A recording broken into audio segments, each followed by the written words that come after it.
I'm not allowed to drink on shift? Got it, by user Sansa Competitive 4949. So I work at a restaurant as a waiter part-time, usually 2 to 3 shifts a week 9 to 5 or 4 finish, and 4 nights ago, we had 2 tables with over 20 guests at each one. There were also several walk-ins and we were extremely understaffed, loads of staff had taken that 4 finish shift off for some unknown reason. Anyways, I was the most experienced waiter there as it was mostly new starts working, and apart from me, my manager was probably the most senior member of staff there. I'm 17 and I've been working there since I was 15, I'm in the UK so it's fine for me to be working at this age. I am tasked with taking a food order from one of the tables. I go up and take the order and put their order into the tills. I then go to drink from the water bottle which I had filled at the start of my shift, and my manager tells me you're not allowed to drink on shift, it's far too busy, put it down. So I put my drink down. The next day I come in for my 9 to 5 shift and I don't drink. Then today, I came in for my 9 to 5 shift again and I don't drink. My supervisor notices that I didn't even have my drink bottle in with me and asks why, and I tell him manager's name, told me I couldn't drink on shift, so I don't see the point in bringing a water bottle anymore, and the supervisor says that's not right, you're allowed to have a drink at work, it's a basic human right. I'll have a chat with HR about this. Anyways, I just received a message from my manager basically saying that he's sorry for telling me I am not allowed to drink and that he was wrong. My supervisor also texted me saying that he embarrassed the manager in front of the whole management team and owner of the restaurant, as the manager had been giving the waiters questionable advice for the past while and apparently the owner wasn't happy with him at all. I hope he learned his lesson not to tell me I can't drink. I'm not dehydrating myself for a minimum wage job, I'll drink when I want whether I'm on the beach or in the restaurant. I apologized to my mom, by user Swiggy 1957. My folks divorced when I was 8. Dad passed when I was 13. By the time I was 18, Mom had been dating for a while. One day, Mom, her BF, and I were sitting around the table cracking jokes and such. Mom said one that was really off-color. I was used to her sense of humor, I had it, too. I looked over at Mom after she and said, "Mom, you're a dirty old lady." She chuckled at that, but her boyfriend got pissed. That's no way to talk to your mother. You apologize to her right now. Cue malicious compliance. I turned to Mom and said in a very sincere voice, "Mom, I'm sorry, you're a dirty old lady." Before her BF could say anything, she chimed in with, "I'm not sorry." Edit, changed after she to end.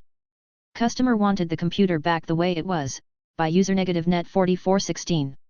I once spent quite a long time fixing a computer for a new client. After the PC had crashed, the old hard drive failed completely. Fortunately, the customer had a basic file backup from perhaps a year or 2 ago, so we got most of the files back.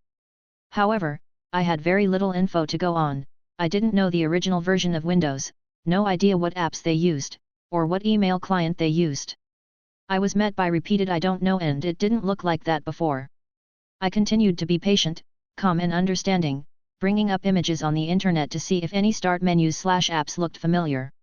In the end, I installed the latest and greatest of everything. I got it looking really good, easy to use, and all their apps on the start menu. They started getting pretty moody when we had spent half an hour trying to recover the forgotten email password. Apparently the security question wasn't something they'd have ever known. The partial recovery phone number wasn't theirs, until yes, it was their landline. Then they find the password in their book even though that's not the one I use for my email. Except it is. Finally, I've invested enough time on this, I've asked all the questions, and squeezed out a few answers. The computer is all good. However, I get several calls over the next couple of days, asking where some obscure apps have gone. Why did I remove them? Why have I not installed the dodgy cleanup utility they paid for? Why have I deleted the email contacts? They meant autofill, which obviously was empty. Where are the browser passwords? I go back, and get a lecture on how it's just not good enough. They have been invoiced good money for the computer to be fixed, frankly it's not fixed. They just want it back the way it was. TBH, I'd really undercharged for my time anyway, maybe 2 hours instead of the actual 5 to 6 invested, because no matter how hard I tried, it was never going to be a job they were completely happy with. Being younger and less experienced, I'd missed some potential red flags. The customer was slightly outside my usual area, they should have been able to find several technicians closer to them. The first phone call had been out of hours. They had been a bit difficult and uncooperative from the start. They had almost expected the job to not be good enough, and during the small talk, they'd already complained about their plumber, and how many times they've had to find a new cleaner for their home because they have been let down several times. They hadn't yet paid the invoice. Get it back the way it was. The client popped out of the room for a couple of minutes and I was so fed up by this point. I took the side off of the case, removed the new drive, and reconnected the broken one, still in the case. I picked up my tool bag and met the client in the hallway, all sorted. It's back exactly as it was before. And don't worry, I'll cancel the invoice so there's nothing to pay. I made a dash for it. I have no idea what happened next. I ignored a few missed calls and then blocked the number. I thought about how I'd reply to any kind of email or online review, but I heard no more. I like to think that they got someone far less patient, more expensive, and got a worse result. IT wasn't good enough. Okay, by User Defiant 1.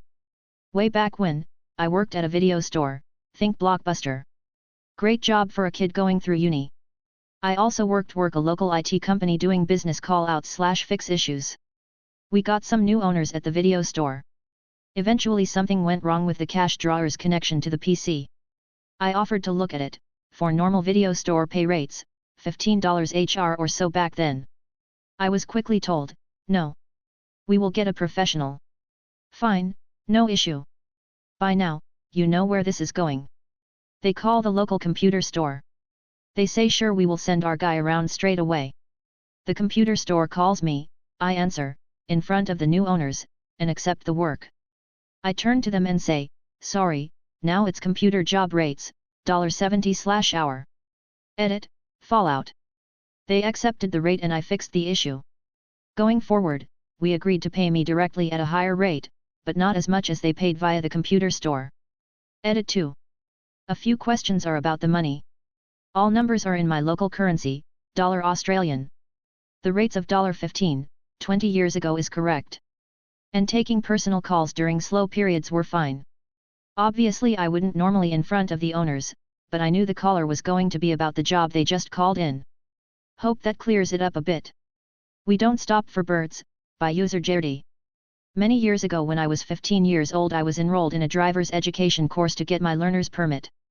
This involves several sessions riding around with the instructor and 2 other students in the car taking turns between driving and observing. This Saturday morning I was first up and pulling out of the school parking lot when a dozen small sparrows flew right in front of my windshield. I lightly tapped the brakes and the instructor ordered me to pull over. He always had you pull over and stop before he reprimanded you. He sternly told me we don't stop for birds. I argued that I just lightly tapped the brakes as they flew inches from my windshield and it was not done in panic. He reiterated that we do not stop for birds. A half hour later we are a ways outside of town. A little over 100 miles west of San Antonio, Texas, and I'm still driving. The speed limit in this rural area is 70 miles per hour which my cruise control is set to. A speed the Geo Metro's 3-cylinder engine is struggling to maintain.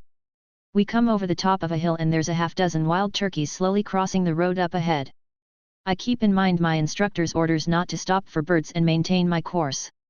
As we near the birds I show no sign of slowing down and the instructor hit his brake on his side of the car quite abruptly and yells at me to pull over. He makes me get completely out of the car and started to berate me about not slowing down for the turkeys. With a straight face I say, "Sir, you told me not to stop for birds." He gets a bit flustered then stammers, "You know what I meant," and ordered me to switch places with a girl in the back seat. I didn't get to drive any more that day, but this was my only major incident so I still passed the course and got my permit. Not so funny side story, this girl that replaced me was the worst driver I've still ever ridden with to this day. He should have never passed her and allowed her to get her license. A year after this, when she was pulling into a Sonic, she mixed up the gas and the brake and plowed through the picnic tables, sending a family of 4 to the hospital.